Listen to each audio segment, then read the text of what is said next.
Whitehall, the heart of government. Could you make sure that the lights stay on, that we all stay warm, and at the same time cut carbon emissions? So, you want to be Secretary of State for Energy and Climate Change.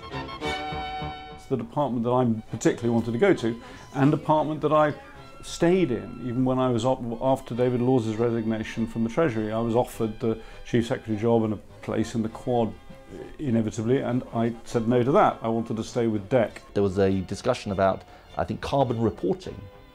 And I did point out to somebody that James Murdoch had a more aggressive regulatory position on this issue than the government did. And I said, look, come on a minute, you know, James Murdoch is hardly a sort of revolutionary left-winger here. I had a lot of arguments with the Tories, particularly on my area. It was, in many ways, it was the area that you saw the most clashes. Jill Rutter is a former senior civil servant and now at the Institute for Government. She says the department is important, but it's the baby of Whitehall. DECC's the newest government department, and it was created to resolve a debate that used to go on between government departments. So if you're going to be a successful Secretary of State for Energy and Climate Change, you need to be able to maintain credibility with the Treasury, who are very interested in energy policy because it's so key to economic performance. You need to be able to deal with big business because we rely on the private sector to provide all that energy infrastructure. But at the same time, you need to keep on board a bunch of very vociferous green stakeholders who are determined to keep the government to the climate change commitments that were set out in the Climate Change Act. Of course, in the early 80s, there was no DECC, and for both Environment Secretaries and Energy Secretaries, climate change just wasn't an issue.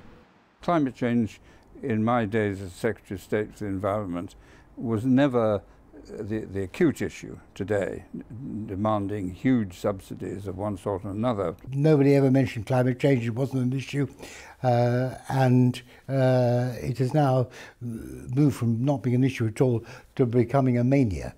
So that the climate change tail is wagging the energy dog.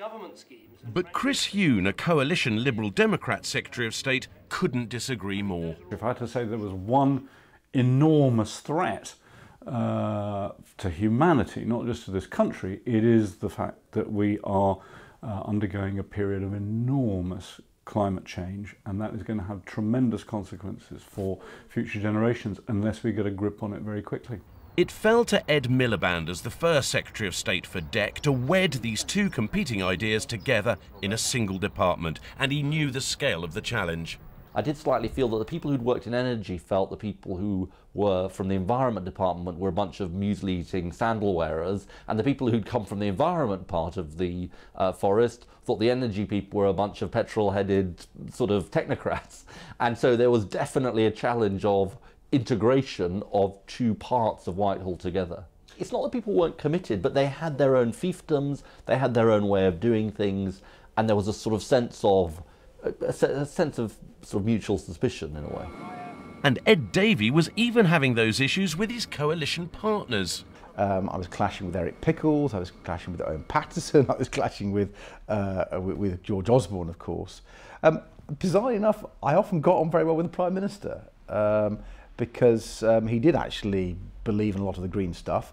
My problem was he didn't stand up to the Chancellor enough. For Ed Miliband, the problem wasn't so much the Chancellor of the time, Alistair Darling, as the Treasury itself. The Treasury likes to control things. You know, that is their institutional role in Whitehall. And so at an institutional level, there was a sense that, hang on a minute, there's this new kid on the block, the department.